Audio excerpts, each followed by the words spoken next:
Hello everyone, welcome to SP biology classes. आज का chapter है विकास। ठीक है, विकास यानी कि इवोल्यूशन। इससे पहले हम लोगों ने वन शॉट कर लिया है, वंशागति का आणविक आधार। ठीक है, इस पे हम लोग का वन शॉट हो गया। इसमें जितने हो सके इंपॉर्टेंट टॉपिक हम लोगों ने कवर किए थे। और आज के चैप्टर में भी सिलेबस, ठीक है, सिलेबस के अकॉर्डिंग हम लोग पढ़ रहे हैं। पहली बात तो क्वेश्चन कोई मतलब बच के जाने वाला नहीं है। आप सिलेबस मिला लीजिए, देख लीजिए। एनसीईआरटी का सिलेबस है, सिलेबस के अकॉर्डिंग हम लोग पढ़ रहे हैं। ठीक है, अभी हम लोग वन शॉट कर रहे हैं, उसके बाद हम लोग गेस्ट पेपर करेंगे। ठीक है, गेस्ट पेपर करेंगे यानी कि हर चैप्टर से उतने क्वेश्चन करेंगे जितने परीक्षा में आने की संभावना हो। मोस्ट इंपॉर्टेंट प्रश्न करेंगे, कहने का मतलब ये है। उससे पहले अगर आपने अभी तक हमारे चैनल को सब्सक्राइब नहीं किया, चैनल को सब्सक्राइब करें, बेल आइकन को प्रेस करना बिल्कुल भी ना भूलें। ठीक है, आप बिहार बोर्ड से हो, झारखंड बोर्ड से हो, यूपी बोर्ड से हो, ठीक है, सबके लिए क्लास जो है बहुत ही इम्पॉर्टेंट है। चलिए टॉपिक देखते हैं। देखिए, जीवन की उत्पत्ति एवं जैव विकास के प्रमाण में हम लोग पुराजीवी, तुलनात्मक, शरीर रचना, भ्रौणिकी एवं आणविक प्रमाण, डार्विन का योगदान पढ़ेंगे। ठीक है, मॉडर्न सिंथेसिस थ्योरी जिसको कहा जाता है, और विकास की क्रियाविधि। विधियां में हम लोग क्या पढ़ेंगे, विभिन्नताएं पढ़ेंगे। विभिन्नताएं में मतलब उत्तर परिवर्तन एवं पुनर्योजन। उसके बाद प्राकृतिक चयन पढ़ेंगे हम लोग। प्राकृतिक चयन में प्राकृतिक चयन के प्रकार पढ़ेंगे। जीन प्रवाह एवं आनुवंशिक अपवाह, हार्डी वेनबर्ग का सिद्धांत पढ़ेंगे हम लोग। अनुकूलीय वितरण पढ़ेंगे और मानव का विकास कैसे हुआ इसके बारे में समझेंगे। पहला टॉपिक क्या है, ब्रह्मांड। ठीक है, पहला टॉपिक क्या है देखिए, तो पहला टॉपिक है ब्रह्मांड व पृथ्वी की उत्पत्ति। ठीक है, मतलब ब्रह्मांड यानी कि ब्रह्मांड और पृथ्वी की उत्पत्ति कैसे हुई, तो इसके बारे में बहुत सारी परिकल्पनाएं दी गई हैं। बहुत लोग देखो, बहुत लोग बहुत कुछ कहते हैं, पर हमारी साइंस क्या कहती है इसके अकॉर्डिंग हमको देखना है। ठीक है, साइंस क्या कहती है, साइंस में क्या मान्यताएं लिखी हुई हैं उसको देखते हैं। तो सबसे पहले देखो, ब्रह्मांड की उत्पत्ति के विषय में सबसे पहले बिग बैंग थ्योरी यानी कि महाविस्फोटक सिद्धांत। ठीक है, हिंदी में कहते हैं महाविस्फोटक सिद्धांत, इंग्लिश में कहते हैं बिग बैंग थ्योरी। ठीक है, तो देखो नीट के भी बच्चे हैं तो आप भी पढ़ सकते हैं इसको, क्लास को। ठीक है, एक एक पॉइंट दिया हुआ है तो आपके लिए भी इंपॉर्टेंट है। ठीक है, अगर पूछा जाए बिग बैंग थ्योरी को, देखो सबसे पहले किसने दिया था, तो एबे, लेमैत्र, गैमेओ एवं डिक ने ब्रह्मांड की उत्पत्ति की बिग बैंग परिकल्पना दी या बिग बैंग थ्योरी दी। ठीक है, तथा उन्होंने कहा ब्रह्मांड की उत्पत्ति लगभग 20 करोड़, कितना, 20 करोड़ या 200 बिलियन वर्ष पहले हुआ था। ठीक है, मानते हैं कि देखो, पहले कहा जाता है कि पृथ्वी एक आग का गोला थी। ठीक है, आग का गोला थी, वो जो कण था, ठीक है, कण था, जब इसका विस्फोट हुआ, महाविस्फोटक सिद्धांत। तभी का मतलब कोई चीज जैसे रखा हुआ है, कोई कण रखा हुआ है, बॉम्ब, जैसे आपने पटाखा देखा होगा दिवाली में, फड़ाक से फटता है। ठीक है, जब फटता है तो कई कण उससे निकलते हैं, बालू के कण अलग अलग जा करके जो है चिपक जाते हैं। ठीक है, तो क्या हुआ, जब ये कण देखो मतलब यानी कि फटा, तो इसकी चारों तरफ बहुत सी ऊर्जा निकली। ठीक है, तो ऊर्जा की स्तर बन गई। ठीक, ऊर्जा के क्या बन गए, लेयर बन गए। ठीक है, जब इसका विस्फोट हुआ और उसके बाद माना जाता है कि जो इससे छोटे छोटे कण निकले, ये यहाँ आया कण, यहाँ आया कण, ठीक, फिर यहाँ आया कण, इसके बाद यहाँ आया, यहाँ आया कण, तो इससे क्या बन गए, ग्रह बन गए। ठीक है, ग्रह बन गए, उपग्रह बन गए, ये माना जाता है। पृथ्वी की प्रारंभिक अवस्था में, ठीक, कहा जाता है कि पृथ्वी की प्रारंभिक अवस्था में देखो क्या था, वायुमंडल नहीं था। ठीक है, वायुमंडल नहीं था। धीरे धीरे जब खगोला थी पृथ्वी, ठीक है, धीरे धीरे जब क्या हुई, पृथ्वी ठंडी होने लगी। ठीक है, तो ठंडा होने पर देखिए क्या हुआ, ठंडा होने पर यहाँ पे देखो, ठंडा होने पे क्या हुआ, तो ठंडा होने पर पानी, जल वाष्प, ये आपकी मीथेन है, कार्बन डाइऑक्साइड एवं अमोनिया आदि का निर्माण हुआ। अब निर्माण कैसे हुआ इसके बारे में समझते हैं, किस प्रकार निर्माण हुआ।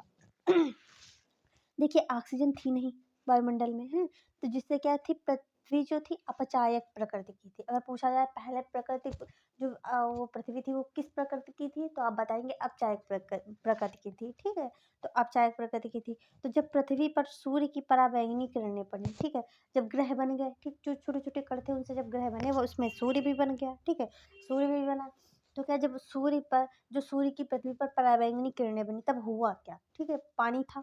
तो पानी जो है दो मॉलिक्यूल्स में टूट गया, हाइड्रोजन में टूट गया, ऑक्सीजन में टूट गया। जब टूट गया तब देखिए हुआ क्या, तब ऑक्सीजन ने अमोनिया व मिथाइल से मिलकर के पानी और कार्बन डाइऑक्साइड आदि व अन्य गैसों का निर्माण किया। ठीक, फिर क्या हुआ, देखिए फिर हुआ कि धीरे धीरे ठीक है। धीरे धीरे पृथ्वी के चारों ओर ओजोन का स्तर बनने लगा। ठीक है, पृथ्वी के चारों ओर क्या बनने लगा? ओजोन का स्तर बनने लगा। अब ओजोन का स्तर देखिए बना कैसे? जो हाइड्रोजन और ओटो में टूटा था, ठीक, सूर्य की मतलब प्रकाश की पराबैंगनी किरणों के कारण, तो उसमें हुआ क्या?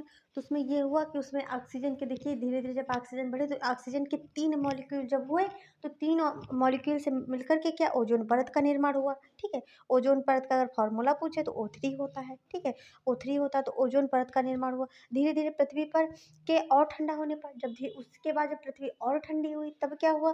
देखो जल वाष्प ने वर्षा का रूप धारण कर लिया वाष्पोत्सर्जन की प्रक्रिया के दौरान, तो क्योंकि सूर्य से देखो प्रकाश आ ही रहा है, जो नमी है वो जा रही है ऊपर। ठीक है, तो उससे क्या हुआ? उस पे देखो वाष्पोत्सर्जन की प्रक्रिया हुई। ठीक है, तो जब वाष्पोत्सर्जन हुआ तो क्या हुआ? वो उसने बारिश का रूप धारण कर लिया। बारिश का रूप धारण कर लिया तब क्या हुआ? तब देखिए जब पृथ्वी का जब विस्फोट हुआ था कण का, तो वहाँ पे कई गड्ढे टाइप के बन गए थे। ठीक है, जैसे गड्ढे टाइप के बन गए, जैसे बम फटे तो देखते हैं कहीं गड्ढे बन गए, कहीं क्या हो गया ना, अलग अलग होता है।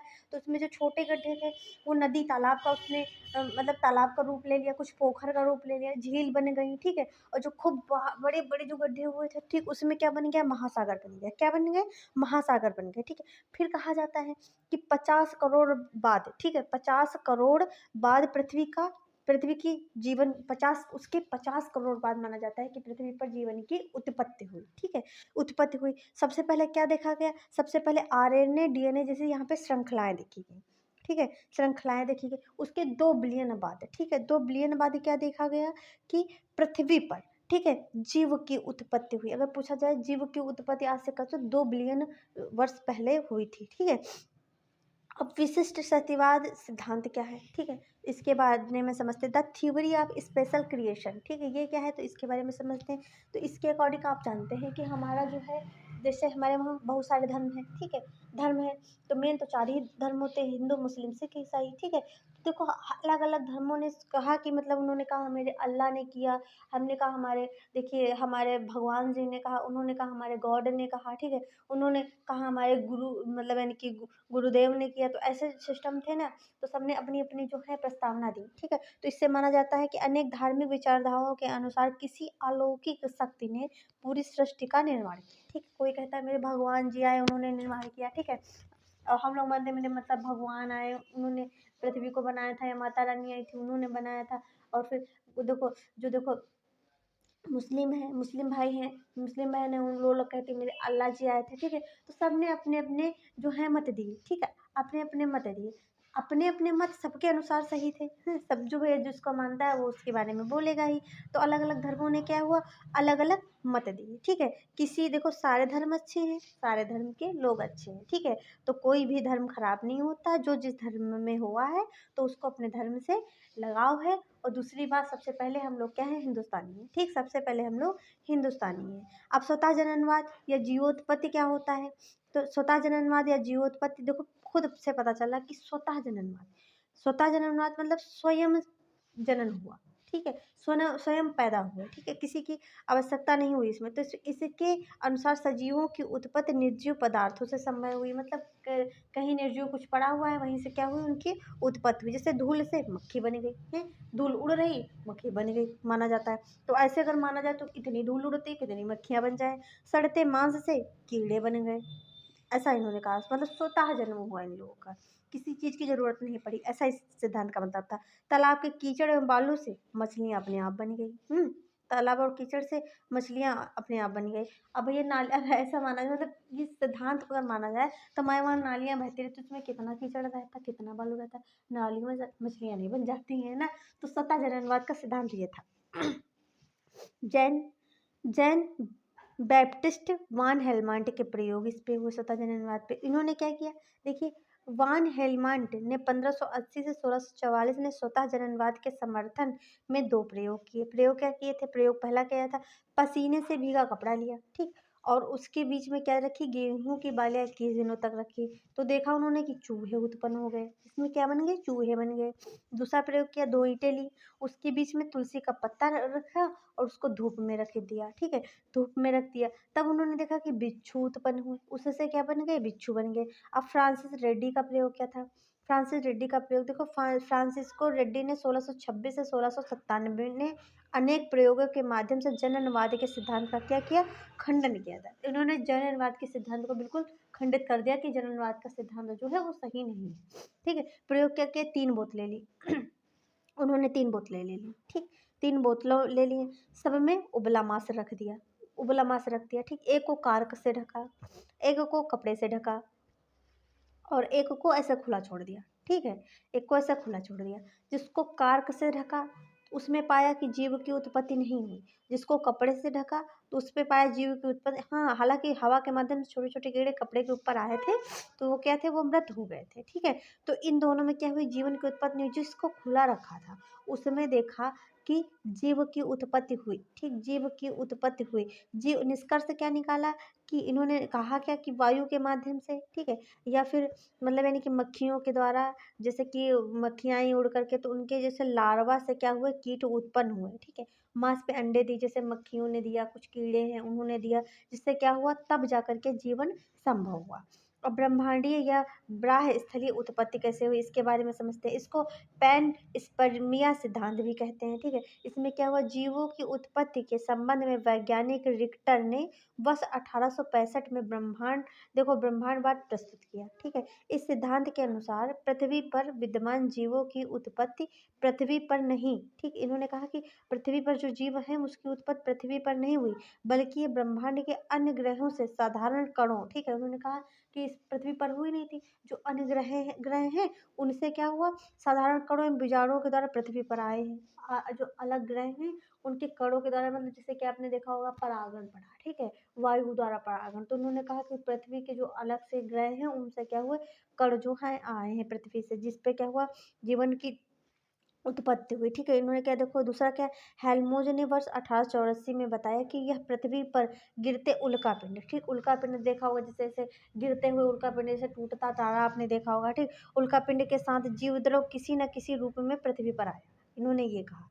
ठीक, और नोबल पुरस्कार अगर पूछा जाए, विजेता रासायनिक शास्त्र के विजेता जिनको नोबेल पुरस्कार मिला था वो कौन है, आर्हेनियस ने 1980 में बताया कि जीव संपूर्ण ब्रह्मांड में व्याप्त है। जो जीव है वो पूरे ब्रह्मांड में व्याप्त है, पूरे ब्रह्मांड में व्याप्त है। ठीक है, जीव जो है पूरे ब्रह्मांड में व्याप्त है तथा उनके बीजाणु जो है एक स्थान से दूसरे स्थान पर स्वतः गमन करते हैं। ठीक, उन्होंने कहा कि मतलब पूरे जो है विश्व में, ठीक है, पूरे संसार में जो है जीव पाए जाते हैं। ठीक, जीव पाए जाते हैं और जो जीव के बीजाणु होते हैं वह स्वतः जो होते हैं, मतलब स्वतः क्या करते हैं, एक स्थान से दूसरे स्थान पर गमन करते हैं, यानी कि वायु के माध्यम से करते हैं। ठीक है, मतलब कोई ना कोई इनका क्या होता है, वाहक होता है, वेक्टर होता है। ठीक, तो स्वतः गमन करते हैं वो। ठीक है, और जैव रासायनिक विकास क्या कहा, जैव रासायनिक विकास बायोकेमिकल एवोल्यूशन के बारे में पढ़ेंगे। तो देखिए 20वीं सदी के तीसरे दशक, ठीक है, तो तीसरे दशक 1920 में रूसी जैव रसायनविद AI ओपेरिन, ठीक, AI ओपेरिन व स्कॉटलैंड के आनुवंशिकी व जीव कार्यकी वैज्ञानिक, ठीक, अब जीव कार्यकी वैज्ञानिक JBS, ठीक है, JBS हार्डन में स्वतंत्र रूप से सुझाया कि प्रथम कार्बनिक अणुओं का निर्माण, ठीक है, कि प्रथम कार्बनिक अणुओं का निर्माण ऊर्जा के प्रबल स्रोतों की उपस्थिति में आधे पृथ्वी पर हुआ। ठीक, क्या हुआ, आधे पृथ्वी पर हुआ। तो इसके बारे में इसकी देख लेते हैं। ओपेरिन का सिद्धांत जो है वो इम्पॉर्टेंट है। ठीक, ओपेरिन का सिद्धांत जो है वो इम्पॉर्टेंट है। अब इसके रासायनिक सिद्धांत के पक्ष में इसके प्रायोगिक प्रमाण देखते हैं। ठीक, इसके प्रायोगिक प्रमाण देखते हैं और इसको देखो, दूसरा नाम इसका है मिलर यूरे का प्रयोग। ठीक, दूसरा नाम क्या है, मिलर यूरे का प्रयोग। ठीक, मिलर और यूरे का प्रयोग जो है ये परीक्षा में आने वाला प्रश्न है। तो देखो ये रासायनिक सिद्धांत के पक्ष में प्रायोगिक प्रमाण के विषय में अगर लिखा है तब भी आप मिलर यूरे का प्रयोग करोगे, मिलर यूरे का प्रयोग है तब तो आप मिलर यूरे का प्रयोग करेंगे। ठीक, तो सन 1953 में अमेरिकी वैज्ञानिक स्टैनले एल मिलर व देखो हैरोल्ड यूरे, ठीक, ने ओपेरिन व हाल्डन की क्या दी थी, संकल्पना की पुष्टि हेतु क्या किया, इन्होंने प्रयोग किया क्या, इसके बारे में देखते हैं। इन्होंने क्या किया, देखिए इसके लिए उन्होंने कांच के फ्लास्क में नलियों की मदद से एक उपकरण को तैयार किया। ठीक है, एक कच्छ का मतलब फ्लास्क में उन्होंने देखो हाइड्रोजन ली, अमोनिया, मेथेन, जलवाष्प का मिश्रण लिया, ठीक है। आज जो कि प्रिमिटिव मतलब पहले जब पृथ्वी थी, पृथ्वी का अपचायक वायुमंडल सृजित किया, ठीक। अपचायक वायुमंडल क्या क्या था, सृजित किया, मतलब जैसे हम लोग बिग बैंग थ्योरी में पढ़ा था, बिल्कुल सेम टू सेम उन्होंने ऐसा ही किया, ठीक है। गैसीय कक्ष में देखो लगे इलेक्ट्रोड विद्युत, देखो उन्होंने, देखो पृथ्वी पर पहले इतनी चीजें थी, फिर जब विस्फोट हुआ तो उसके लिए उन्होंने इलेक्ट्रोड का प्रयोग किया, ठीक है। विद्युत स्पार्क द्वारा क्या किया, मिलर व यूरी ने अपने प्रयोग को निर्बाध रूप से लगभग 2 सप्ताह तक मतलब जारी रखा। इतनी करंट यदि 800 से ज़्यादा मतलब वोल्ट का झटका उसको देते रहे, ठीक है, जारी रखा। तब बाद में उपकरण के अंदर एकत्रित हुए द्रव के रासायनिक संगठन का जब इन्होंने विश्लेषण किया, मतलब यानी कि इन्होंने आर्टिफिशियल पृथ्वी का प्रयोगशाला में तैयारी सृजित किया था, कहने का मतलब ये है, ठीक है। क्या इस विस्फोट से विश्लेषण अमीनो अम्ल जैसे ग्लाइसिन, एलेनिन, एस्पार्टिक अम्ल आदि प्राप्त हुए, ठीक है। तो कहा जाता है सबसे पहले ग्लाइसिन, एलेनिन, एस्पार्टिक अम्ल मिले थे, ठीक है। इस देखो ये तो मतलब हमने डायग्राम ड्रॉ किया था, आपको एनसीईआरटी का डायग्राम दिखाते हैं, वेट। देखो अभी, वेट, ये देखो, ये एनसीईआरटी में हमारे दिया गया है डायग्राम, ठीक है। एनसीईआरटी में दिया गया है डायग्राम। तो इसमें देखिए क्या है, कैसे लिया था इन्होंने, तो देखिए इसमें देखो गैसें ली थी, मीथेन, अमोनिया और पानी और हाइड्रोजन, ठीक। स्पार्क डिस्चार्ज, ये क्या है, स्पार्क डिस्चार्ज है, ये इलेक्ट्रोड है, ठीक, ये इलेक्ट्रोड है। यहाँ से जल बाहर जाता है, यहाँ पे संघनित्र बनाया, ठीक है, मतलब जहाँ पे जल इकट्ठा होकर के ठंडा हो, जल अंदर जाने की ये व्यवस्था है। जल बिंदु ये हुआ, कार्बनिक यौगिक वाला जल यहाँ पे रखा इन्होंने। ये है पास में द्रव जल, यहाँ पे उबलता द्रव रखा इन्होंने। और ये क्या लिखा, वैक्यूम पंप को रखा, ठीक। इन्होंने क्या किया, प्रोसेस किया, डायग्राम को बना लेना, ठीक है। अब फिर से आते हैं अपने टॉपिक पे,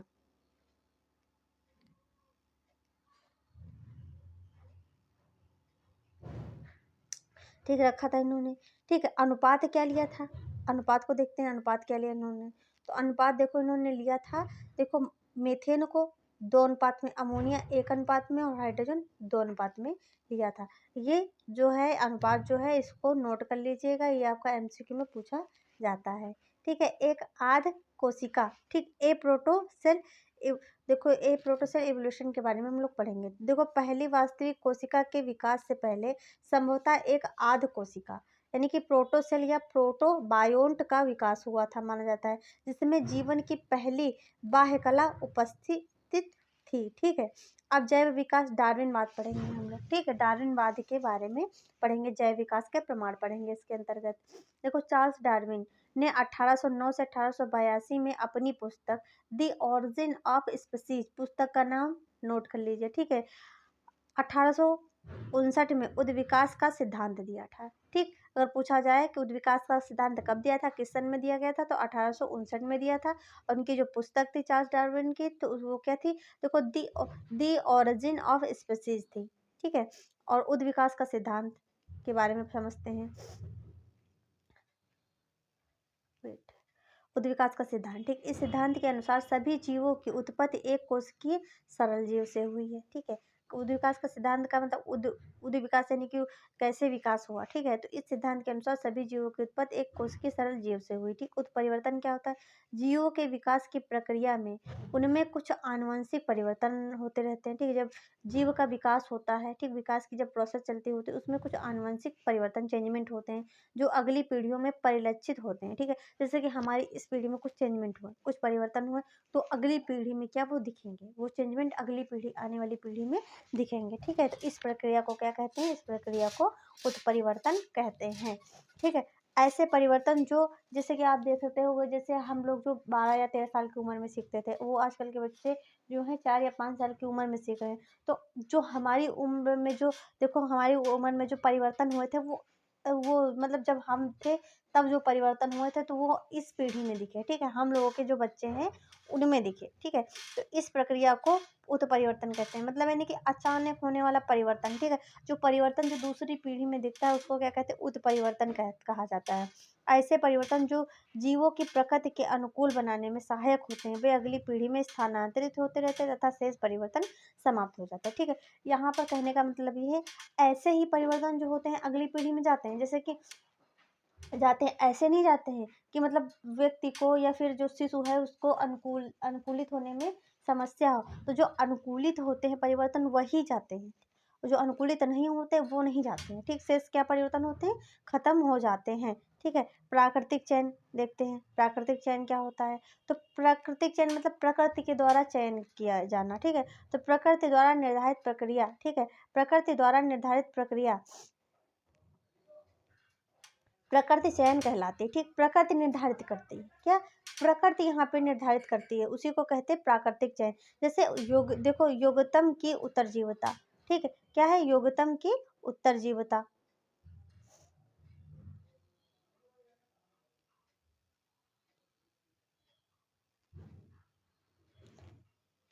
ये क्या कहते हैं, ये योगतम की उत्तरजीविता। तो देखो, प्रकृति के अनुकूल बेहतर परिवर्तन वाले जीवों की अस्तित्व में बने रहना योगतम की उत्तरजीविता कहती है। मतलब योगतम मतलब जो योग्य है उसकी क्या उत्तरजीविता। प्रकृति के अनुसार प्रकृति भी ये चाहती है बेहतर सिलेक्शन करती। ठीक, बेहतर सिलेक्शन करती है कि मतलब जैसे कि पृथ्वी ने प्रकृति ने देखा, एक प्रकृति को लगा कि यहाँ पे ये चीज़ चलनी चाहिए, ठीक, ये नहीं चलनी चाहिए।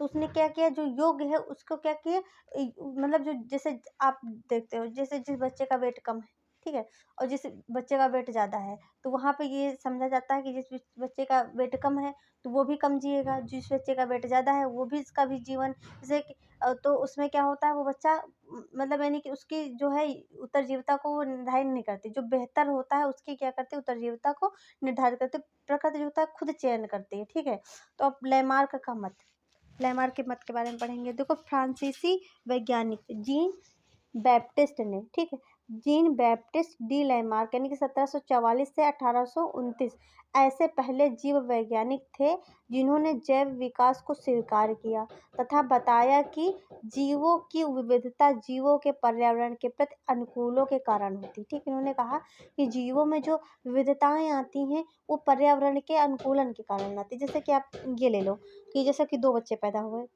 जहाँ मान लो यूपी में है, अब जहाँ है जैसे कि दो बच्चे पैदा हुए, ठीक है, तो उनको कश्मीर में लेकर के, एक को कश्मीर में रखो एक यहाँ पे रखो, तो देखोगे कश्मीर वाले बच्चे में जो है पर्यावरण के वहाँ के जैसे जैसी वहाँ का इन्वायरमेंट है उसी के अकॉर्डिंग उसका शरीर हो जाएगा। तो बहुत से चेंजमेंट देखने को मिलेंगे, जैसे कि वो साफ हो जाएगा, उसकी जो जो मतलब स्किन होगी उसमें फैट ज़्यादा देखने को मिलेगा। यहाँ का बच्चा आपको वैसा नहीं देखने को मिलेगा। तो देखो पर्यावरण क्या करती है, अब मतलब स्वीकार करती है, अनुकूलों की जो पर्यावरण होती है वो विविधताओं, देखो जीवों के पर्यावरण के प्रति अनुकूलों के कारण होती हैं। ठीक, विविधताएं तभी जीवों में होती हैं पर्यावरण के अनुकूलों के कारण। ठीक है, इनके अनुसार, ठीक, इनके अनुसार क्या देखिए था कि जीवन की शक्ति होती है। ठीक है, मतलब आंतरिक जीवन की शक्ति होती है। और दूसरा था नई आवश्यकताएं तथा इच्छाएं जीवों की संरचना में परिवर्तन करती हैं। जो नई इच्छाएं आवश्यकताओं के अनुसार क्या होता है, जीवों में परिवर्तन होता है। देखिए, किसी अंग का उपयोग अधिक किया जाए तो वह अधिक विकसित होता है, सक्षम होता है। ठीक है, जैसे आप अपना ही ले लो कि अगर ज़्यादा पढ़ोगे एक सब्जेक्ट, जैसे कि कोई सब्जेक्ट जैसे कमाता है, आप उस पर डेली रेगुलर पढ़ने लगे, 10 से 5 मिनट देखने लगे, तो जितना जो जिस चीज़ पे समय दोगे उतना वो चीज़ क्या होती है, बेहतर होती है। ठीक है, जबकि ना उपयोग किए जाने वाले अथवा कम उपयोग किए जाने वाले अंग जो होते हैं वो अल्प विकसित एवं क्षमताहीन रह जाते हैं। जैसे देखो, पूँछ होती थी, ठीक, पहले क्या देखो माना जाता है कि जैसे चिंपैंजी थे वो हमारे पूर्वज थे, उनका डीएनए जो था 99.1, ठीक, 99.1 हम लोगों से मिलता था। इसी वजह से क्या कहा जाता है, उनको हमारे पूर्वज कहा जाता है। ठीक है, तो देखो उनमें पूँछ थी पर हम में क्या पूँछ नहीं होती है, क्योंकि उसका हम लोगों ने उपयोग किया नहीं। ठीक है, किया नहीं तो वो क्षमताहीन होता गया, धीरे धीरे क्या होता गया, विलुप्त होता गया। और दूसरा देखिए, अब अगला देखते हैं। अगला लैमार्क, लैमार्कवाद जीवों द्वारा अपने अस्तित्व के लिए संघर्ष की जो संकल्पना है को नहीं मानते हैं। ठीक, इन्होंने क्या, संघर्ष की जो संकल्पना है उसको नहीं मानते हैं। जीवों द्वारा अपने जीवन काल में उपार्जित किए गए सभी लक्षण उनकी संतानों में हस्तांतरित हो जाते हैं। ठीक है, ये मानते थे कि मतलब जो जैसे जीवों द्वारा जो है जीवन काल में जो अर्जित किए गए हैं लक्षण वो क्या होते हैं, संतति में हो जाते हैं। पर दूसरे जो वैज्ञानिक थे उनका ये मानना नहीं था। ठीक है, उनका ये मानना नहीं था। जैसे इन्होंने एक प्रयोग मतलब दिखाया था कि जो जिराफ था, ठीक, जिराफ प्रयोग किए थे कि जिराफ की गर्दन जैसे कि उसको भूख लगी तो धीरे धीरे वो पत्तों को खाता है, जैसे नीचे घास थी पहले वो नीचे घास को खाता था तो उसकी गर्दन छोटी थी, ठीक है। फिर जब उसको नीचे जैसे खाने को नहीं मिला तो पेड़ की पत्तियां खाने लगा, तो धीरे धीरे क्या हो गया, उसकी हर पीढ़ी में जो है तो उसकी गर्दन लंबी होती चली गई। इनका मानना ये था। पर दूसरे वैज्ञानिक थे, उनका मानना ये नहीं था। वो कह रहे थे कि जैसे कि ऐसा हो तो जैसे कि औरतों में से कि नाक में छेद किए जाते हैं, कान में छेद किए कराए जाते हैं, ठीक है। तो ये हमारी अगली पीढ़ी में स्थानांतरित होने चाहिए, पर ऐसा तो नहीं होता है ना। तो ये दूसरे वैज्ञानिकों का मानना था, पर इनका मानना ये था कि जैसे कि उपार्जित लक्षण जो होते हैं दूसरी जो संतति होती है उसमें स्थानांतरित हो जाते हैं, ठीक है। और जैव विकास के प्रमाण, अब देखते हैं जैव विकास के प्रमाण। तो देखो जैव विकास के प्रमाण के रूप में निम्न प्रकार के साक्ष्यों को क्या कर दिया गया है, प्रस्तुत किया गया है, ठीक है। जैसे फॉसिल या पुराजीवी विज्ञान क्षेत्र प्रमाण, दूसरा है तुलनात्मक शारीरिकी व आकारिकी से प्रमाण लिए गए थे। जैव रासायनिक प्रमाण, जैव भौगोलिक प्रमाण, भ्रमणकी से प्रमाण, कृत्रिम चयन, ठीक है, कृत्रिम चयन। अब फॉसिल या पुराजीव विज्ञान क्षेत्र से प्रमाण देखते हैं क्या है। तो देखिए प्राचीन समय में पृथ्वी पर रहे जीवों के अवशेष, ठीक है, अवशेष अस्थियां, दांत, कवच, छाप, मोल्ड या किसी भी रूप के अवशेष चिन्ह पूरा शेष फॉसिल कहलाते हैं, ठीक है। फॉसिल वो होते हैं, ये नहीं कि आप मतलब यानी कि अभी कोई लेकर के आए। तो फॉसिल होने के लिए देखो क्या होना जरूरी होता है, फॉसिल रिकॉर्ड पृथ्वी पर जीवन के इतिहास का लेखा जोखा प्रस्तुत करता है, ठीक। एक पुरावेश या फॉसिल की संज्ञा पाने के लिए जीवों के अवशेष को कम से कम 10,000 वर्ष क्या होना चाहिए, पुराना हो चाहिए। 10,000 वर्ष क्या होना चाहिए, पुराना हो चाहिए। ऐसा नहीं कि अभी मतलब आप लेकर के आए हो कोई चीज़ और उसको गाड़ दो मिट्टी के अंदर तो कहोगे कि ये फॉसिल है, तो वो फॉसिल नहीं। उसकी देखो एक आयु निर्धारित की गई कि 10,000 वर्ष अगर पुरानी है तभी उसको फॉसिल माना जाएगा। फॉसिल जो जैसे पृथ्वी में आपने सीनोजोइक मीसोजोइक ऐसे पढ़े होंगे, तो इसके आधार पर पृथ्वी के जो फॉसिल हैं उनकी जो है एज को निर्धारित किया जाता है। अगला है विकास के भ्रूणात्मक प्रमाण, ठीक है, भ्रूणात्मक प्रमाण। तो देखो मनुष्य सहित सभी रीढ़धारी जीवों के भ्रूण में अनेक ऐसी संरचनाएं पाई जाती हैं जो वयस्क जीवों में उपस्थित नहीं होती हैं। यह सभी इस बात का प्रमाण है कि अभी के जीव किसी एक पूर्वज से विकसित हुए, ठीक है। यह प्रमाण है कि मतलब सारे जीव देखो, सबका जो एम्ब्रियो देखोगे, एम्ब्रियो की संरचना देखोगे तो लगभग क्या होती है, स्पीशीज की, एम्फीबिया की सबसे क्या है, मिलती है, ठीक है। मनुष्य मतलब सबका एम्ब्रियो जो होता है मिलता जुलता रहता है, ठीक है। तो और रीढ़धारी जीवों के भ्रूणीय विकास के अध्ययन से स्पष्ट हुआ कि सभी वर्ग जैसे मत्स्य, एम्फीबिया, सरीसृप, पक्षी व स्तनधारी के जीवों के भ्रूण क्या है, अत्यधिक समानताएं पाई जाती हैं, ठीक है। अत्यधिक भ्रूण में देखिए क्या अधिकतर जो मतलब अधिकतर क्या हुई समानताएं पाई गई, ठीक है। अब देखिए क्रम देख लेते हैं क्या है, क्रम क्रम को देखते हैं, ठीक है। तो देखिए क्रम क्या है, तो देखिए पिसीज, उभयचर, देखो पिसीज से उभयचर, ठीक, उभयचर से रेप्टिलिया, रेप्टिलिया से पक्षी, पक्षी से मेमेलिया, ठीक है। सभी क्या है, कॉर्डेटा है, ठीक, सभी क्या कॉर्डेटा में लक्षण रखे गए। लक्षण क्या होते हैं, नोटोकॉर्ड पाई जाती है इसमें, नर्व पाई जाती है, गिल्स पाई जाती है, तीनों क्या होते हैं, प्रेजेंट होते हैं। जैसे कि आप में क्या गिल्स नहीं पाएंगे, गिल्स पाएंगे। जैसे कि आप देखते हैं कि मतलब बच्चा जो होता है माँ के पेट में जो होता है वो पानी में ही तो रहता है, पानी में तो रहता है, एम्नियोटिक फ्लूइड में रहता है, ठीक, पानी में रहता है। तो वहाँ वो कैसे सांस लेता है, तो वहाँ पे उसके गिल्स होते हैं, ठीक है, नोटोकॉर्ड होती है, नर्व होती है, ठीक है। उसके बाद क्या होती है, ये समाप्त हो जाती है। तो किसी ना किसी स्टेज में हम में तो थे ना, हम में तो थे ना ये। तो यही चीज तभी क्या है, सारे के देखो जो है एम्ब्रियो मिलते जुलते हैं, ठीक है। अर्नेस्ट हैकर, अर्नेस्ट हैकर जो थे 1834 से 1919 ने बताया कि इन समानताओं का विकासीय महत्व, उसने पुरावर्तन सिद्धांत का प्रतिपादन दिया, ठीक है, जिसमें कहा कि किसी जीव का विकासीय इतिहास को दोहराता है। कृत्रिम चयन क्या हुआ, कृत्रिम चयन हम लोग करते हैं, कृत्रिम चयन करते नहीं हो भैया, दो जैसे दो फूलों से मिला करके दो डालों को एक डाल में जोड़ दिया कृत्रिम से द्वारा, दूसरी जो है फसल का क्या किया, चयन किया, दूसरे पौधे क्या किया, चयन किया।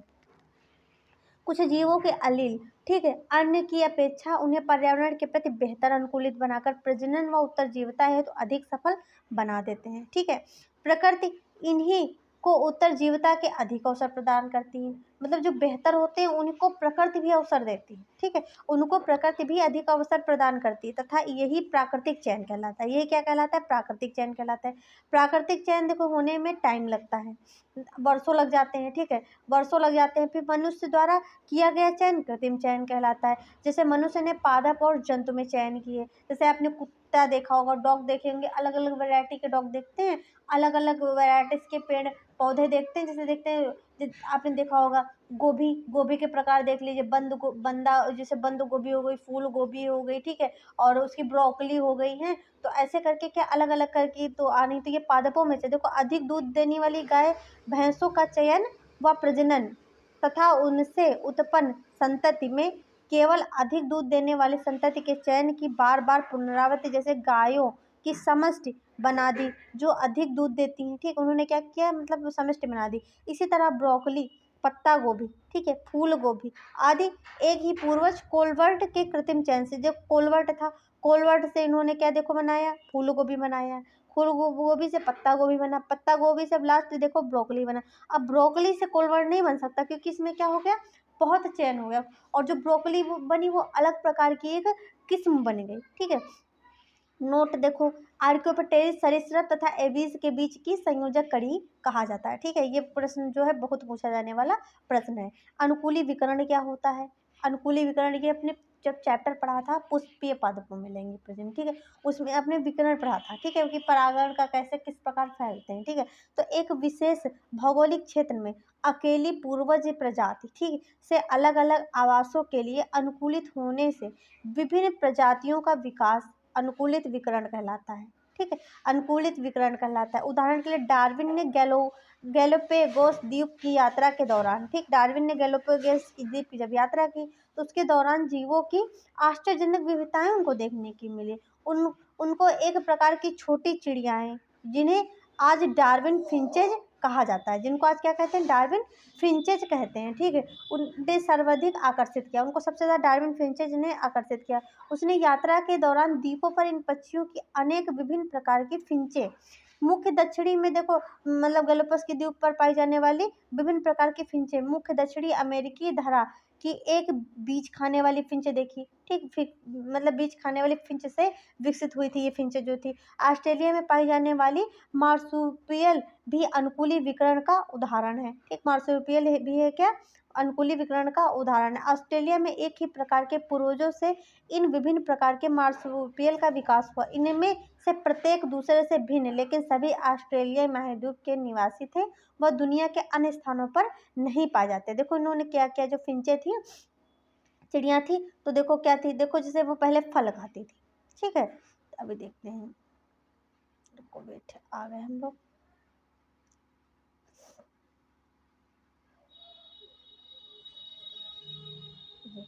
देखो फिंचे, ठीक, डार्विन की फिंचे जो थी, इसमें देखो था क्या, इसमें था ये कि देखिए सबसे पहले क्या था, जैसे कि ये चित्र एक है, ठीक है, तो इसमें देखो फल वल खाती थी, जब फल नहीं मिला तो उनकी चोंच ऐसे हो गई, जब थोड़ा कुछ और खाने लगी, फिर जब और कुछ मतलब यानी कि कीड़े वीड़े खाने लगी और बीज वगैरह खाने लगी, तब इनकी चोंच क्या हो गई, नुकीली हो गई, इनकी चोंच निकल, मतलब इनकी चोंच जो है खाने के अनुसार क्या वातावरण में अनुकूलित हुई।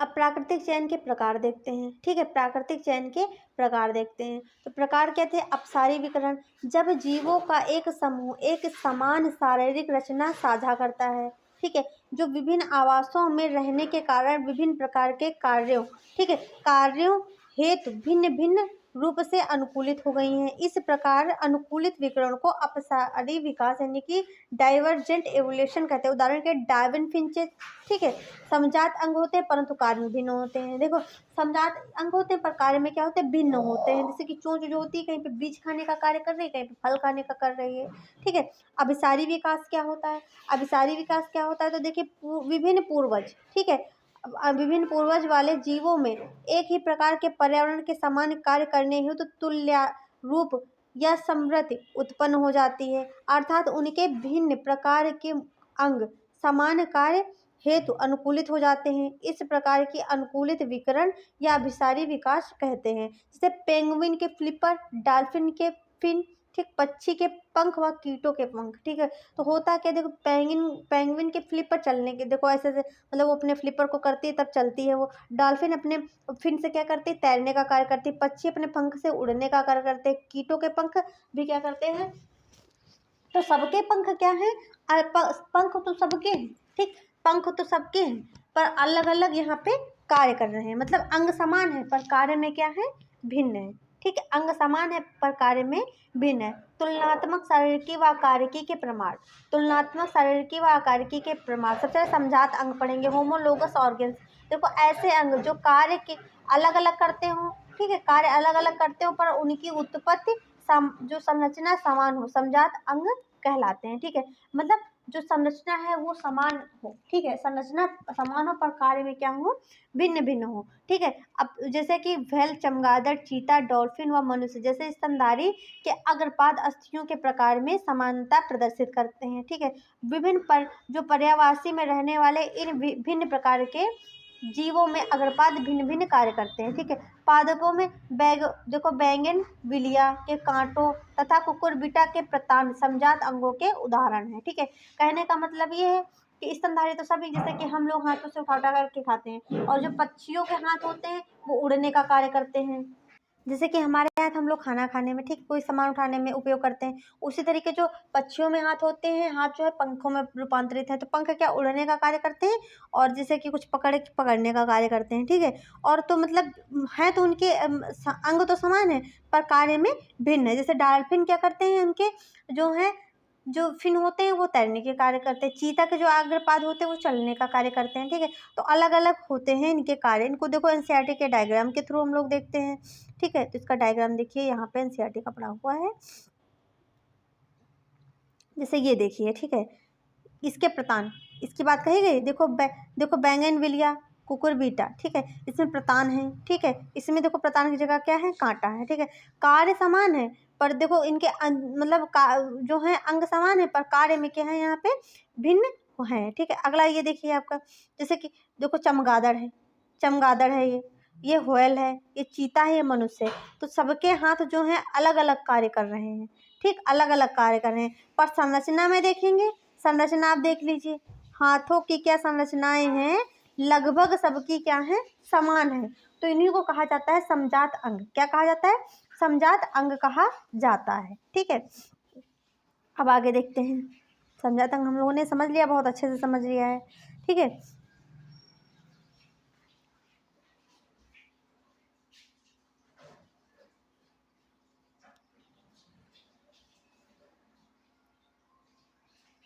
अब देखते हैं तुल्य रूप अंग या समवर्ती अंग, ठीक, तुल्य रूप या जो है समवर्ती अंग। तो देखो जीवों के ऐसे अंग जो कार्य में समान लेकिन रचना में अलग अलग होते हैं।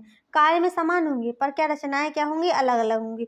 तुल्य रूप अंगों में पाए जाने वाले कि स्थित तुल्य रूपता यानी कि एनालॉजी कहलाती है। पक्षियों में व तितलियों के पंख, ठीक है, विंग्स समान कार्य करते हैं तथा समान दिखते हैं, सामान्य कार्य भी करते हैं और समान दिखते हैं, लेकिन शारीरिक रूप से क्या होती हैं, इनमें संरचनाएं अलग अलग होती हैं। जैसे मतलब इसका मतलब ये है कि जो है देखने में, जैसे कि जो है फिनोटाइप करेक्टर जो है देखने में एक जैसे देते हैं, पर उसके जीनोटाइप जो होते हैं मतलब चेंज, मतलब उसकी आंतरिक संरचना जो होती है वो चेंज होती है, पर जो बाहरी संरचना एक जैसे देखते हैं, कार्य में भी क्या होते हैं, एक तरीके होते हैं। इसमें भी देखो पेंगुइन और डॉल्फिन के फ्लिपर्स, शकरकंद व आलू, ठीक है। पूर्व जानुरूपता क्या होती है, तो इसमें देखो किसी कारणवश पूर्वजों के किसी लक्षण का वर्तमान जाति में उत्पन्न होना, ठीक है। मतलब यानी कि जो पूर्वज के लक्षण हैं वो इस जाति में आगे आने वाली संतति में होना। अवशेषी अंग, जैसे कि भी हम लोगों ने पढ़ा था, पूंछ का गायब होना, ठीक है। तो अवशेषी अंग शारीरिक लक्षण है जो जीव के समूह, एक समूह को पूर्ण विकसित जबकि दूसरे समूह में क्या होती है, कम विकसित या असक्रिय होती है। जैसे कि पहले मानव में पूंछ पाई जाती थी पर क्या है, अब उसका कोई कार्य नहीं रहा, जिसकी वजह से क्या हो गई, वो असक्रिय हो गई और कम विकसित हो गई। उदाहरण के लिए देखिए, मनुष्य में पुच्छ कशेरुक, ठीक है, और मनुष्य में निमेषक पटल, ठीक है। व्हेल में पाई जाने वाली अवशेषी श्रोणी मेखला व पक्षपाद।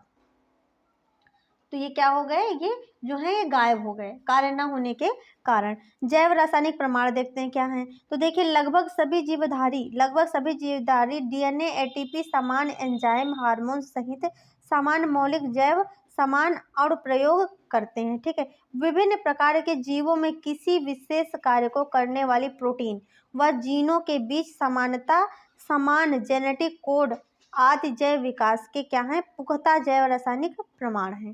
ठीक, क्या है, पुख्ता जैव रासायनिक प्रमाण है। जैसे मनुष्य के हीमोग्लोबिन की अल्फा पॉलीपेप्टाइड श्रृंखला में 141 अमीनो अम्ल पाए जाते हैं। चिंपैंजी में या 141 होते हैं, तभी चिंपैंजी को क्या हमारे पूर्वज माना जाता है, क्योंकि उसके जो पॉलीपेप्टाइड श्रृंखला में 141 अम्ल जैसे मनुष्य में पाए जाते हैं, हम लोगों में पाए जाते हैं, और जो चिंपैंजी में भी क्या है, उसमें भी 141 पाए जाते हैं। गोरिल्ला में एक कम था, यानी कि 140 था, और गिब्बन में 3 अमीनो अम्ल कम थे। गिब्बन में कितने कम थे, 3 अमीनो कम थे।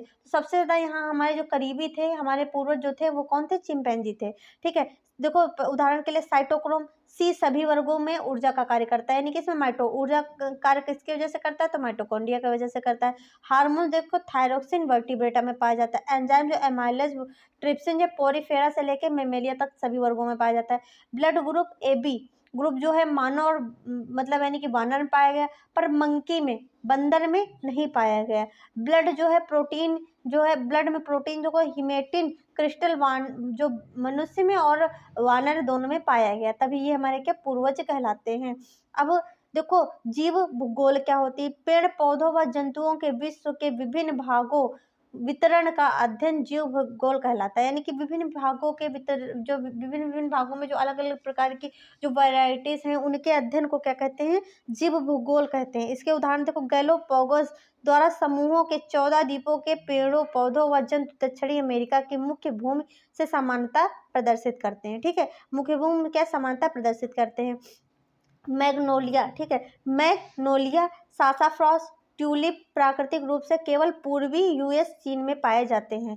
कारण क्या था, तो प्रजातियों का विकास किसी क्षेत्र में विशेष में हुआ है, प्रजातियों ने उस क्षेत्र से अन्य क्षेत्रों की ओर प्रवास किया था। ठीक है, यानी कि उस क्षेत्र में रह रहे थे, पर वह उस क्षेत्र को छोड़ करके अन्य क्षेत्र, जैसे इस क्षेत्र में मतलब कोई पक्षी रह रहा है, ठीक है, पक्षी रह रहा है तो यहाँ पर भूखमरी हो गई, उसको खाना नहीं मिल रहा है, तो ये दूसरे क्षेत्र में जाएगा, तो यहाँ की अनुकूलता जो पर्यावरण होगा, इन्वायरमेंट में होगा, वहाँ पर ढल जाएगा, यहीं पर क्या करेगा, ये जनन कर लेगा। ठीक है, तो ये पक्षी जो है यहाँ पर ढल जाएगा। ठीक है, प्रवास प्राय वही सफल रहा जहाँ भूमि जो थी देखो फटी हुई थी। ठीक, कैसी थी, फटी हुई थी। जैव विकास, डार्विनवाद, लैमार्कवाद, उत्परिवर्तनवाद। तो इसमें हम लोगों को देखो डार्विनवाद, लैमार्कवाद हम लोगों ने पहले समझ लिया है, अब हम लोग उत्परिवर्तनवाद समझेंगे। ठीक, उत्परिवर्तनवाद क्या होता है, तो देखो ह्यूगो डी ब्रिज ने दिया था। अगर पूछा जाए उत्परिवर्तनवाद का सिद्धांत किसने दिया था, तो ह्यूगो डी ब्रिज ने दिया था। इन्होंने प्रिमरोज, ठीक, प्रिमरोज एक पौधा होता है, उस पर इन्होंने प्रयोग किया, तो देखा कि पौधे के विभिन्न भाग, ठीक है, मतलब उसकी पत्तियां हैं और उसकी जो कली है, उसकी जड़ है, जो उसका स्टेम है, क्या होता है, मतलब अलग अलग समय पे अलग अलग हो जाता है। तो इसके डीएनए से इन्होंने मतलब निष्कर्ष निकाला कि इसके डीएनए में अचानक से परिवर्तन हुआ, अचानक से कोई बहुत बड़ा परिवर्तन हो गया, जिसके द्वारा क्या हुआ, प्रिमरोज पौधे में ये परिवर्तन देखने को मिले। तो कहा गया कि अचानक, ठीक, कोई भी अचानक होने वाला परिवर्तन क्या कहलाता है, उत्परिवर्तनवाद कहलाता है। ठीक है, या उत्परिवर्तन कहलाता है। विकास की दर, देखो विकास की दर अर्थात नए जीवन रूपों के प्रकट होने की दर जीवन चक्र की अवधि पर निर्भर करती है। ठीक है, मतलब उसकी जीवन की अवधि कितनी है, मतलब वो जीव कितने वर्ष तक जीवित है, और उन मतलब यानी कि वर्षों में वह कितने वर्ष क्या कर रहा है, जनन कर रहा है, तो उस पर क्या है, विकास की दर मतलब जो है वो निर्भर करती है। तो मनुष्य में विकास की दर जो होती है सबसे कम होती है। ठीक, सबसे कम होती है, क्योंकि मनुष्य का जो जीवन क्षम मतलब यानी कि होता है, जो जनन क्षम जो दर होती है वो सबसे कम होती है। सूक्ष्म जीव जिनमें तेजी से विभाजन होता है, जैसे बैक्टीरिया में देखा होगा, वायरस में देखा होगा, तो बहुत तेजी से उसमें होता है। ठीक, 1 से 4 बने, 4 से 10 बने। ठीक है, तो ऐसे क्या होता है इसमें, तो इसमें विकास जो होता है, विकास की दर ज़्यादा देखने को मिलती है, क्योंकि इसमें देखो गुणन द्वारा लाखों जीव एक बार में बन जाते हैं। प्रकृति सर्वाधिक उपयुक्त, ठीक है, फिटेस्ट जीवों की समिष्ट अर्थात उपयुक्तता फिटनेस का क्या करती है, चयन करती है। यह उपयुक्तता, ठीक है जी हाँ, उपयुक्तता आनुवंशिक लक्षणों पर आधारित होती है। मतलब उसके आनुवंशिक लक्षण पर क्या होती है, ये आधारित होती है, जो वंशागत होते रहते हैं, मतलब एक पीढ़ी से दूसरी पीढ़ी चले जाते हैं और अर्जित किए नहीं जाते, मतलब अर्जित नहीं किए जाते हैं कि आपने जैसे कि अपने अंदर कुछ चेंजमेंट किया, आपने मतलब थ्रेडिंग करा ली या फिर बालों में चेंजमेंट करा लिया, कानों में जैसे छेद है, तो ये आपकी जो है ये अर्जित किए हुए हैं, ये आपकी जो है आने वाली संतान में नहीं जाएंगे, ठीक है। तो ये अर्जित गुण है। डार्विन के विकास की दो प्रमुख संकल्पनाएं क्या थी, तो शाखीय अवरोहण था, प्राकृतिक चयन था, ठीक है। शाखीय अवरोहण क्या होता है इसके बारे में समझते हैं। देखो इसका तात्पर्य यह है कि विकास में रूपांतरण के साथ अवतरण एक वृक्ष के रूप में हुआ है, सीढ़ी के रूप में। ये इनका मानना है कि वृक्ष के रूप में जो हुआ है वो हुआ है, ना कि सीधे सीधे जो है सीढ़ी के रूप में नहीं हुआ है इनका शायद, तो तभी इसको शाखीय अवरोहण कहा जाता है, मतलब शाखा के रूप में जो है वो हुआ है विकास, ठीक है। प्राकृतिक चयन क्या है, प्राकृतिक चयन प्राकृतिक वर्ण वह क्रिया है जो किसी जैविक व अजैविक, मतलब बायोटिक व अबायोटिक पर्यावरण के प्रति अनुकूलों के रूप में परिलक्षित होती है, अर्थात वह प्रक्रिया जिसके कारण कोई समष्टि अपने पर्यावरण के प्रति बेहतर रूप से अनुकूलित हो जाती है, प्राकृतिक चयन कहलाता है। मतलब प्राकृतिक, जैसे कि हम लोग चयन करते हैं किसी चीज़ का चयन करने, कोई चीज़ खरीदने जाओगे तो उसको 10 बार देखते हो कि इसका कपड़ा अच्छा है कि नहीं अच्छा है इसमें, तो उसी तरीके जो प्रकृति चयन करती है वो भी क्या करती है, बेहतर चीज़ों का क्या करती है, सिलेक्शन करती है, चयन करती है, ठीक है। तो प्राकृतिक चयन के प्रकार हमारे सिलेबस में दिए हुए, तो प्राकृतिक चयन के प्रकार क्या थे, तो प्राकृतिक चयन के प्रकार हम लोग समझेंगे। तो देखो पहला क्या था, दिशात्मक चयन, ठीक है, और स्थायित्वकारी चयन, विदारक चयन, ठीक है। तो दिशात्मक चयन को देखते हैं। तो दिशात्मक चयन देखिए किसी एकदम, ठीक है, किसी एकदम या अलग या अलग अतिकारी लक्षण प्रारूप के पक्ष में हुए चयन से वितरण वक्र उसी दिशा में खिसक जाता है, ठीक। इसमें क्या होगा, मतलब एक दिशा में जाएगा, एक दिशा में जाएगा वक्र, यही कहलाएगा दिशात्मक चयन। मतलब एक दिशा में जो होता है यहाँ पे चयन होता है। जैसे जीवाणुओं में एंटीबायोटिक्स के लिए तथा कीटों में कीटनाशियों के लिए उत्पन्न हुई प्रतिरोधकता क्या होती है, दिशात्मक चयन का क्या है, उदाहरण है, ठीक है। स्थायित्वकारी चयन क्या होता है, तो देखिए समष्टि के किसी बीज के या माध्यमिक, इसमें क्या होगा, बीज का होगा, ठीक है, बीज का या माध्यमिक फिनोटाइप के पक्ष में हुआ चयन स्थायित्वकारी चयन कहलाता है। फिनोटाइप हम लोगों ने चैप्टर में बहुत अच्छे से पढ़ा है, ठीक है। तो आनुवंशिकता के सिद्धांत, फिनोटाइप जीनोटाइप बहुत अच्छे से समझा है। उदाहरण के जन्म के समय औसतन भार 3 से 4 kg के बीच मानव शिशुओं के उत्तरजीविता के अवसर बहुत कम होते हैं, ठीक, कम अथवा बहुत ज़्यादा वजन वाले शिशुओं की अपेक्षा अधिक होते हैं। इसमें कहा है 3 से 4 वाले जो केजी के बच्चे होते हैं, इनकी जो होती है प्रकृति जो सिलेक्शन करती है, इनको जीवन के ज़्यादा अवसर मिलते हैं। पर जो देखो 1.5 किलो का है, 2 किलो का है बच्चा, बहुत ही वजन है, तो उनको क्या होती है, जीव जो है ज़्यादा, उनको क्या होते हैं, अवसर कम मिलते हैं। विदारक चयन क्या होता है, विदारक चयन, देखो विदारक चयन में अवसर फिनोटाइप की अपेक्षा 2 या 2 से अधिकारी फिनोटाइप का चयन होता है, अर्थात विदारक विच्छेदक चयन समष्टि आबादी को 2 या 2 से अधिक अनुकूलित रूपों में क्या करती है, विभक्त करती है। उदाहरण के लिए स्टैविन ने सूरजमुखी की आबादी में 2 ऐसे प्रतिरूप देखे जिनमें नम भूमि में तथा दूसरा शुष्क भूमि में उगता था, ठीक है। उन्होंने देखा कि मतलब एक नम भूमि में उग रहा है, एक क्या शुष्क भूमि में उग रहा है। प्राकृतिक चयन द्वारा होने वाली विकास की आवश्यकताएं, किसी की विभिन्नताएं, ठीक, आवश्यकताएं क्या थी प्राकृतिक चयन की, जब समष्टि के सदस्यों में भिन्नता होनी चाहिए, विभिन्नताओं की वंशागत, जीव के लिए उपयोगी विभिन्नता वंशागत होनी चाहिए, अर्थात विभिन्नताओं का आनुवंशिकीकरण होना चाहिए। जीवों की भिन्न आनुवंशिक जो अनुकूलनशीलता, जीवों की विभिन्न पर्यावरण के अनुकूल होनी चाहिए, ठीक, मतलब पर्यावरण के अनुकूल होनी चाहिए। भिन्न प्रजनन, बेहतर रूप से अनुकूलित जीव प्रजनन द्वारा क्या होते हैं, जननक्षम होते हैं। मतलब ऐसा नहीं कि जैसे कि हम लोग हैं जननक्षम है, ठीक है, हमसे होने वाली संतानें भी जो हैं वो जननक्षम होनी चाहिए।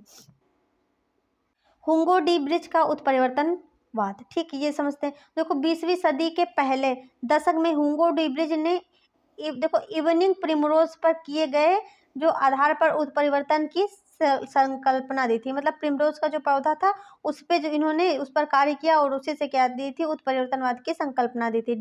डी ब्रिज के उत्परिवर्तनवाद की विशेषता क्या थी? देखो, जीवों का विकास एक बार में हुए बड़े स्पष्ट व स्थायी परिवर्तन उत्परिवर्तन द्वारा होता है, छोटी छोटी सतत विभिन्नताओं द्वारा नहीं। मतलब जब बड़ा परिवर्तन होता है उसी को क्या कहते हैं, उत्परिवर्तन कहा जाता है। दूसरा क्या इन्होंने कहा था? इन्होंने कहा था, देखिए, कि जाति का प्रथम सदस्य जिसमें उत्परिवर्तन दिखाई देता है उसे उत्परिवर्ती कहते हैं। मतलब सबसे पहले किसमें उत्परिवर्तन दिखाई दिया उसको उत्परिवर्ती कहेंगे। उत्परिवर्तन देखो अनिश्चित होते हैं और उत्परिवर्तन लाभकारी भी होते हैं, हानिकारक भी होते हैं, क्योंकि ये कैसे होते हैं, संयोगिक होते हैं। उत्परिवर्तन कैसे होते हैं? संयोगिक होते हैं। उत्परिवर्तन ही नई प्रजातियों की उत्पत्ति का कारण होता है। उत्परिवर्तन जब होता है तभी क्या होती है, नई जाति का जो होता है जनन होता है, ठीक है, नई जाति का विकास होता है। ब्रिज ने इसे एक बार में होने वाला बड़ा परिवर्तन कहा। ब्रिज ने क्या कहा था? बड़ा परिवर्तन कहा था, ठीक है। छोटी छोटी परिभाषाएं जो पूछी जाती हैं। समष्टि पॉपुलेशन, किसी विशेष भौगोलिक क्षेत्र में रहने वाली एक जातियों का समूह समष्टि कहलाता है। एक जातियों के समूह की बात यहाँ की जा रही है, इतना ध्यान रखिए, ठीक है। एक प्रजाति के सभी सदस्य अंतः प्रजनन करते हैं, ठीक है। मतलब जो होता है अपनी जाति में ही क्या होता है, प्रजनन होता है तथा प्रजनन क्षम संतानों को मतलब यानी कि पैदा करते हैं। हार्डी विनवर्ग का सिद्धांत क्या दिया था इन्होंने? तो देखिए, सन 1908 में ब्रिटिश गणितज्ञ G.H. हार्डी व जर्मन चिकित्सक W. विनबर्ग ने स्वतंत्र रूप से जीन पूल, ठीक, क्या दिया था? जीन पूल की आवृत्तियों की साम्यावस्था की पहचान की थी, ठीक है। साम्यावस्था की पहचान की तो उन्होंने किसी समष्टि के जीनोटाइप व अलील आवृत्तियों की गणना करने के लिए भिन्न समीकरण जो बायोनॉमिकल देखो एक्सप्रेशन प्रस्तुत किया था। फॉर्मूला क्या था? p² + 2pq और प्लस q² बराबर 1। ये फॉर्मूला जो है पूछा जाता है, इस पर न्यूमेरिकल बहुत कम आते हैं, ठीक है। p² बराबर क्या होता है? तो संयुग्मजीव प्रभाव यानी कि होमोजाइगस डोमिनेंट जीवों की आवृत्ति, इसको ए से प्रदर्शित करते हैं। p है तो प्रभावी अलील आवृत्ति 1a, ठीक। q² संयुग्मी प्रभावी जीवों की आवृत्ति स्मॉल a, ठीक। q क्या है? प्रभावी अलील की आवृत्ति स्मॉल a। 2pq क्या है? तो विषम युग्मजीव जीवों की आवृत्ति ए कैपिटल ए और स्मॉल ए, ठीक है। और ज्ञात है कि p + q बराबर 1 कुल 2 अलील उपस्थित होते हैं। किसी समष्टि में अलील आवृत्तियां पीढ़ी दर पीढ़ी स्थिर व निश्चित बनी रहती हैं। जीन पूल जो होता है समष्टि के कुल जीन व उनके अलीलों का स्थिरांक बने रहते हैं। इसे आनुवंशिकता संतुलन का साम्य कहा जाता है। यही है हार्डी विनबर्ग का सिद्धांत, ठीक है। विनबर्ग का सिद्धांत जो है वह लैंगिक प्रजनन करने वाली समष्टि के सभी पीढ़ियों में अलील आवृत्तियों तब तक स्थिर निश्चित बनी रहती हैं जब तक निम्न 5 अवस्थाएं पूरी न हो जाए। उत्परिवर्तन न होने के लिए देखो, अलीलों में परिवर्तन न हो अथवा एक दिशा में हुए बदलाव दूसरी दिशा में हुए बदलाव के द्वारा क्या हो जाए, संतुलित हो जाए, तब कोई भी परिवर्तन नहीं होगा। जीन प्रवाह ना हो, ठीक है। समष्टि से अलील का बाहर की ओर अथवा समष्टि की ओर प्रवाह नहीं होना चाहिए, ठीक। संयोगिक मैथुन, ठीक। देखो यहाँ पे देखो संयोगिक मैथुन, ठीक है। संयोगिक मैथुन जीव में मैथुन युग्मन या आच्छादित या संयोगिक के आधार पर होना चाहिए, ठीक है। उनके जीनोटाइप और फिनोटाइप के आधार पर युग्मक का चयन नहीं होना चाहिए। आनुवंशिक अपवाद, जेनेटिक ड्रिफ्ट ना होना, ठीक। जेनेटिक ड्रिफ्ट ये पूछा जाता है प्रश्न।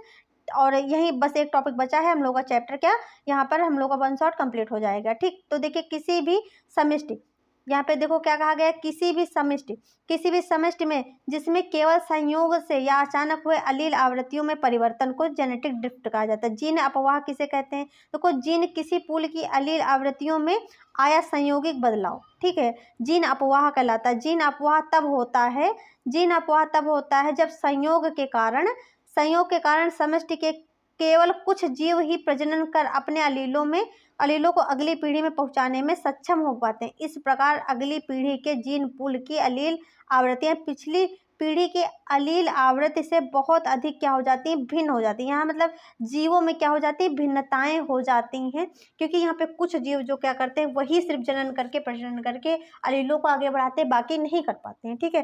तो ये हम लोग का विकास जो है वो चैप्टर समाप्त हो गया। इसका 1 शॉट कंप्लीट हम लोगों ने कर लिया। इसमें इंपॉर्टेंट टॉपिक को हम लोगों ने डिस्कस किया है।